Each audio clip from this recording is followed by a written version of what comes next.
কচু অথবা কচুর মুখি দিয়ে মাছ রান্না আমরা বাঙালিরা সবাই পছন্দ করি, কিন্তু এই কচুটাকে আরও বেশি টেস্টি করতে হলে কিছু স্পেশাল মশলা আপনাদের অ্যাড করতে হবে।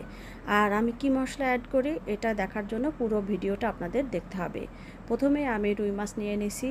এখানে আমি কড়া করে বেশি ভাজবো না, একটু হালকা ভাজা দেব।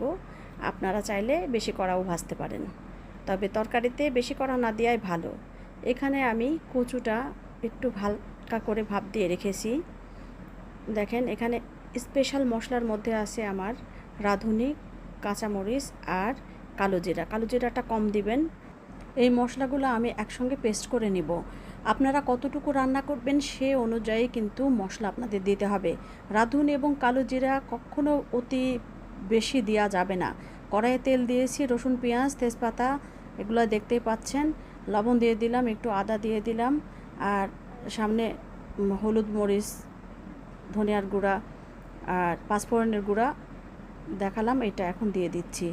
দিয়ে কষানোর পরে মশলাটা কষানো ভালোভাবে হয়ে গেলে তো বয়েল করা কচুগুলা আমি দিয়ে দিলাম। কিন্তু এখানে মনে রাখবেন কচুকে অতি বয়েল করা যাবে না, হালকা একটু হলেই 2-3 মিনিট ফুটে গেলে কচুটার পানিটা ফেলে দিয়ে তারপরে দিবেন।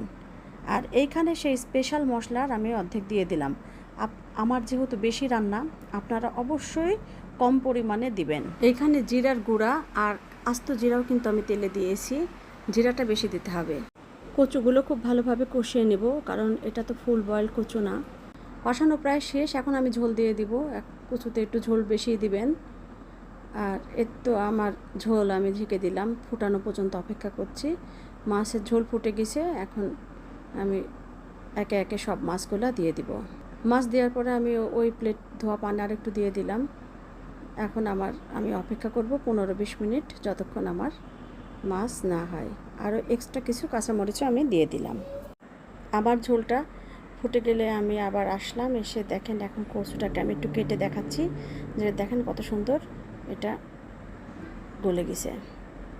এখন আমার রান্না শেষ, আমি ঝোল এতটুকুই রাখবো, আপনারা আপনাদের পছন্দ অনুযায়ী ঝোল রাখবেন। এখন আমি জিরা ভাজা দিয়ে নিছি। ঝোলটা খেতে অসাধারণ লাগে, আপনারা অবশ্যই রান্না করে খাবেন। আমি গ্যারেন্টি দিচ্ছি যে আপনাদের সবার পছন্দ হবে, আর এভাবে যাদেরকে খাওয়াবেন তাদেরও ভালো লাগবে। আজকের মতো আল্লাহ হাফেজ।